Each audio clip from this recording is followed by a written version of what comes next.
한 주간 뉴스의 핵심만 쏙 뽑아 전해드리는 뉴스 쏙쏙. 오늘은 CBS 박초롱 기자 그리고 장규석 기자 함께합니다. 안녕하세요. 네, 안녕하세요. 오늘 특별히 이 주제 때문에 우리 박초롱 기자를 반가운 얼굴이에요. 모셨는데 네. 초롱초롱 박초롱 기자.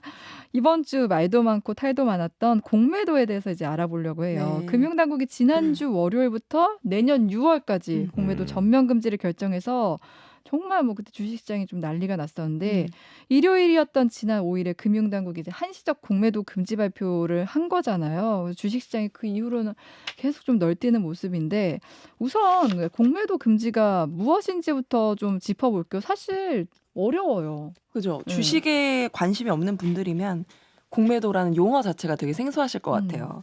공매도는 일반적인 주식 투자와 달리 이게 주가가 떨어지는데 돈을 거는 거, 베팅을 하는 그런 투자 기법을 의미하는데 네. 미래에 주가가 떨어질 것이다라고 예상이 될 때 이 주식을 빌려요. 사지 않고. 그리고 시장에 내다 판 뒤에 주가가 내리면 다시 주식을 빌린 만큼 사서 갚을 수 있기 때문에 주가가 떨어질수록 유리한 거죠. 그 차익을 돈을 버는 거죠. 그렇죠. 그 차익을 가지고 이제 돈을 버는 거죠. 네. 근데 이제 그 금융위원회와 금융감독원이 이제 지난 월요일부터 국내 전체 증시에 대해서 공매도를 금지를 하기로 의결을 했는데요.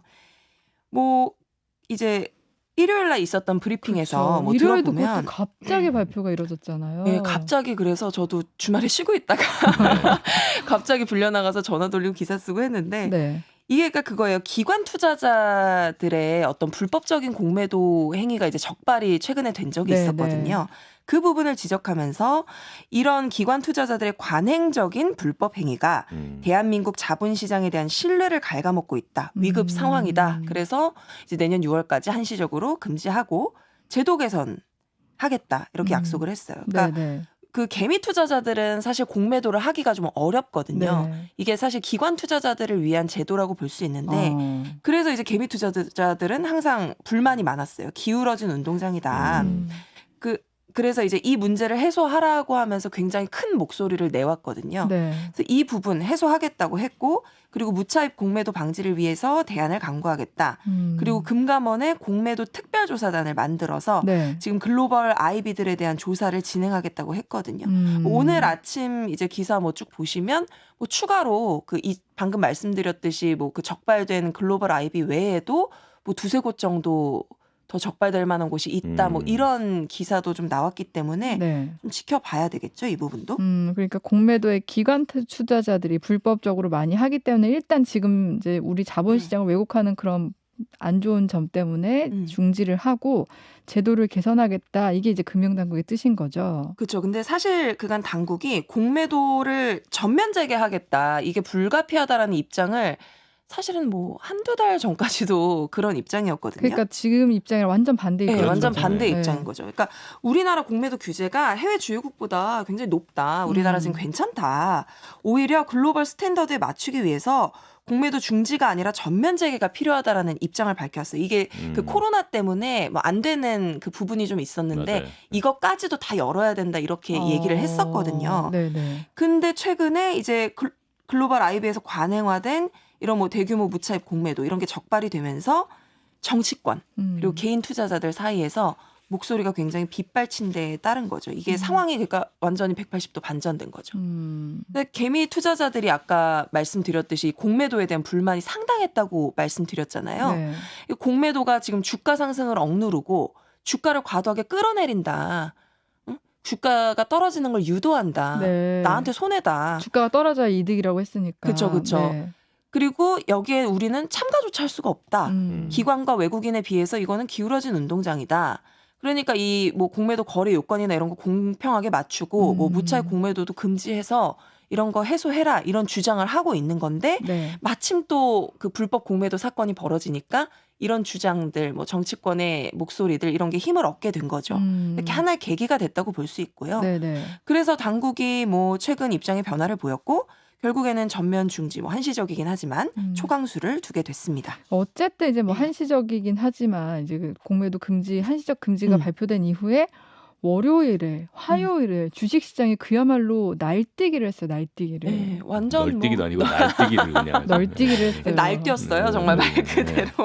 난리예요. 지금 공매도 그 전면 금지 조처가 지금 6일 월요일부터 시행이 됐었는데 당일 역대 최대 역대 최대 상승폭이었거든요. 그러니까요. 예. 그러니까 국내 증시가 한마디로 폭등했어요. 지금 코스피가 하루 사이에 5.66%, 코스닥은 7.34%나 뛰었습니다. 그래서 뭐 공매도 그 집중 타겟이 됐었던 에코프로 많이 들어보셨죠? 네. 이런 2차 전지주가 상한가까지 치솟았고 개미 투자자들이 뭐 환호성을 질렀죠. 그래서 이날 3년 5개월 만에 매수 사이드카가 발동이 됐습니다. 사이드카가 발동되면 5분 동안 모든 프로그램 매매 호가 효력이 중지가 되고 가열된 주식시장이 그쵸, 약간 좀 워워시키는 워워해라, 거죠. 좀 네. 캄다운해라 이런 거고 이 공매도의 사실 대표적인 순기능으로 이제 거론되었던 것이 이런 널뛰기를 막아주는 어떤 완충장치 역할이거든요. 근데 공매도 금지가 됐으니까 결국에는 이제 작전 세력이 뭐 투입돼서 뭐 주가가 확 오르거나 뭐 테마주가 이상 급등하거나 이러면 막을 방법이 없다. 이런 우려들도 좀 그래서 지금 나오고 있고 네. 그런데 다음 날 이제 7일에 화요일에는 또 증시가 폭락을 하거든요. 네. 그러니까 시장 참여자들이 종잡을 수가 없는 거예요. 이 전면 중지한 거에 대해서 이게 어떻게 효과가 이어질 것인지 뭐 그 영향도 있었을 것 같고 그래서 코스피가 전 거래일보다 2.33% 하락해서 장을 마감했습니다. 이날은 또 장 초반에 코스닥 지수가 너무 급락해서 매도 사이드카가 발동이 됐어요. 그러니까 하루 사이에 전날에는 매수 사이드카가 발동되는데 다음 날은 매도 사이드카가 발동된 정신이 거예요. 없죠. 네. 하루 만에 정반대 상황으로 휙휙 바뀐 거고 이게 지금 2001년에 사이드카 제도가 도입이 된 이후에 이렇게 방금 말씀하신 대로 매수 사이드카, 매도 사이드카가 이틀 연속으로 발동된 거는 이번이 처음이라고 해요. 그러니까 이게 얼마나 지금 국내 증시 변동성이 그러네요. 심해졌나 네. 이거를 단적으로 볼 수 있는 것이고 그래서 이제 공매도 전면 금지에 따라서 이제 수급 불확실성이 악재로 작용했다. 증시 변동성만 키운 거 아니냐 이런 지적이 좀 나오고 있습니다. 그 또 지적이 나오는 게 지금 뭐 예전 공매도 금지를 했을 때 상황들과 비교했을 때 지금이 경제 위기가 막 닥친 상황이 갑자기 뭔가 변화한 상황이냐 그런 게 그렇죠. 아닌데 왜 이렇게 공매도 금지 조치를 했을까? 너무 이례적이다 이런 지적도 나오잖아요. 이것도 사실 뭐 타당성이 있다고 보이는 게 네. 2008년에 지금 이전에 그 공매도 금지 조처를 했었던 거를 보면 2008년에 글로벌 금융 위기 당시에 8개월, 2009년에 유럽 재정 위기 당시에 3개월, 2020년에 이제 코로나19 당시에 6개월 동안 공매도 금지 조치가 단행이 됐습니다. 그때는 다 위기 정말 위기 상황이었던 네, 누가 거예요. 봐도 뭐 위기 네. 상황이잖아요. 그래서 이제 그 마지막 코로나 당시에 이제 금융당국이 공매도 금지 조치 단행할 때 2021년 5월 3일부터 그 코스피 200이랑 코스피 150 지수 구성 종목에만 공매도를 허용하도록 아까 말씀 잠깐 드렸었는데 점차 완화를 했었거든요. 네. 그래서 이것도 어떻게 보면 전면으로 열려 있는 상황이 아니었고 금융당국은 이거에 대해서 전면 재개를 해야 된다고 주장하고 있던 상황이었고 근데 이번에 이제 금지 조치가 되면서 사실상 전면 재개는 한 4년 정도 더 이제 4년 이상 밀리게 되고 있는 상황인 거죠. 네. 그래서 이제 뭐 우리 아까 얘기 나눴지만 증시 널뛰기 상황 이런 걸 보면서 네. 뭐 금융 투자업계 이런 데서 우려 목소리가 상당히 커요. 이게 그럼 결국 해외는 공매도 금지가 안 됐는데 국내에서만 이렇게 공매도를 금지하는 것이 과연 얼마나 효과가 있느냐. 네. 그리고 기존에 이제 뭐 개미 투자자들이든 정치권이 최근에 많이 뭐 얘기하는 그런 문제들이 결국 이런 중지 조치를 통해서 해결이 될 수 있냐. 근데 이게 당국도 명확하게 답변을 못 하고 있거든요. 뭐 이후로 이제 국감장이나 이런 데서 그 금융당국이 얘기하는 걸 보면 확실하게 답변을 하지 못하고 있고 오히려 공매도를 금지하면 주가 변동성이 확대된다. 이런 지적들이 학계에서 계속 나오고 있고. 그리고 이제 외국인 투자자들에게 매력이 떨어지기 때문에 그쵸. 이 외국인 투자자들이 이탈을 하면서 결국에는 장기적으로 봤을 때는 주가가 오히려 떨어질 것이다. 개미 투자자들에게도 뭐 호재가 아니다. 이런 주장도 나오고 있는 거예요. 네. 그래서 그러면 왜 이런 걸 지금 하느냐. 그렇죠. 이거에 이제 의문을 가질 수밖에 없잖아요, 우리는. 근데 이제 많이 나오는 얘기가 내년 총선을 앞두고 결국 급조된 이벤트다. 이런 의심이 나오고 있는데요. 이번 조치가 나오기 전에 그 여당인 국민의힘의 공매도 대수술 움직임이 상당했거든요. 그리고 개미 투자자들이 뭐 국민청원도 하고 뭐 거래소 앞에서 시위도 하고 뭐 했었으니까 무엇보다도 그 김주현 금융위 위원장이 이 기울어준 운동장 논란에 대해서 지난달 이제 국정감사 때만 해도 이게 구조적으로 기관 왜곡인데 뭐 개인의 어떤 그런 투자 주체를 똑같이 조건을 맞추는 거는 현실적으로 힘들다. 이렇게 얘기를 딱 짚어서 했었거든요. 그러니까 기울어진 운동장을 우리가 인정할 수밖에 없다 이거네요. 그렇다기보다는 네. 차이가 있을 수밖에 그 없다. 투자자의 성향이나 어떤 그다음에 굴리는 자본금이라든가 이런 거에 차이가 있기 때문에 그렇죠. 개인 투자자 같은 경우는 사실 그 위험을 해지하는 뭐 위험을 회피하는 수단으로 공매도를 많이 쓰지는 않거든요. 네네. 근데 기관 같은 경우나 이제 외국인 같은 경우는 이제 대량으로 주식을 사기 때문에 주식을 살 때 떨어질 가능성에 대비해서 항상 저게 해지를 합니다. 그래서 공매도를 항상 걸어놓거든요. 네네. 그러니까 그런 것들을 이제 많이 활용을 하게 되고 그다음에 이제 그래서 이제 그 투자 성향의 차이가 있고 개인 투자자하고 기관 외국인은 그다음에 이제 자본금을 굴리는 이제 크기도 좀 차이가 있기 때문에 그래서 이제 공매도가 일단 제도적으로는 이제 기관이나 외국인 투자자에 많이 허용이 되는 상황이죠. 네네. 그러니까 이제 이런 뭐 분명한 입장이 있었는데 지금 한 달 정도 만에 갑자기 뭐 전격 금지를 발표를 한 거니까 네. 결국 총선 표심을 의식한 이 정치권을 좀 의식한 것이 아니냐, 압박 때문이 아니냐 이런 지적이 나오는 것이고 네. 이제 국감에서 그 정무위 국감이 있었는데 여기서 야당 의원들이 지적을 했어요. 이거 정치적인 움직임 아니냐. 이제 이번 주였거든요. 여기에 대해서 김주현 위원장이 뭐 이렇게 얘기를 했어요. 신중한 의견이었던 것은 맞지만 시장 상황에 따른 조치였다. 그러니까 뭐 원론적인 입장이긴 하지만 뭐 정치적인 뭐 압박 이런 거 아니다라는 것이고 네네. 정치적 결정 사안은 아니었다고 선을 그은 것이죠. 뭐 일단은 정부가 공매도 제도 개선을 하겠다고 했으니까 이제 이 결과가 얼마나 내실이 있을까 이 부분이 좀 중요할 것 같고요. 근데 지금 공매도 금지를 발표한 이후에 개미 투자자들이 계속 반발하고 있다는데 이거는 왜 그런 거예요? 그러니까 개미 투자자들은 공매도 금지를 주장했던 거잖아요. 그렇죠. 근데 이것도 참 이후에도 이제 그래서 금융당국이 뭐 입장을 발표하고 뭐 이런 일련의 과정들이 있었는데 뭐 설명을 드리자면 금융위가 공매도 금지 조치를 발표할 때 이제 전면 금지를 하기로 하면서 다만 시장 조성자와 유동성 공급자에 대해서는 예외적으로 차입 공매도를 허용하기로 했다. 이렇게 발표를 했거든요. 네.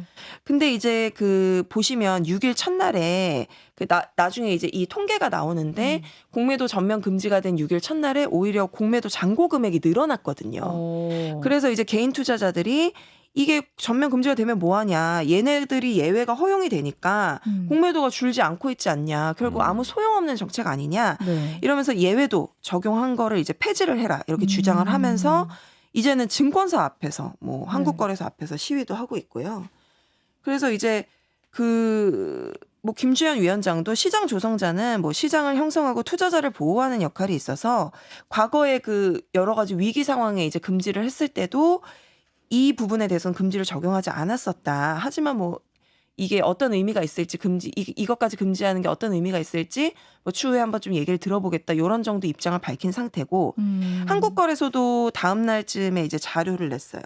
근데 이제 여기에 설명은 이런 거예요. 공매도 금지 첫날이었던 6일에 공매도 잔고 금액이 늘어난 것은 잔고 수량이 줄었다. 근데 주가가 너무 급등하다 보니까 평가 금액이 증가했다. 그래서 잔고 금액이 늘어난 것이다. 이렇게 네네. 설명을 했어요. 뭐 이거 이렇게 설명을 뭐 했으니까 그리고 그 시장 조성자 및 유동성 공급자에 대해서 예외적 공매도조차 막히면 순기능 조달조차 어렵지 않냐. 그래서 해당 종목 투자자들의 원활한 거래조차 어려워진다. 그러니까 이거 우리가 철저히 모니터링 할 테니까 이 부분에 대해서는 유지를 해야 된다. 이런 입장을 좀 밝혔고요. 네. 혹시 장규석 기자는 이번에 이 조치에 대해서 어떻게 보셨어요? 그러니까 이제 공매도라는 게 이제 여러 가지 기능들이 있으니까 이제 우리가 쓰는 거잖아요. 네. 근데 이거를 송원석 의원인가?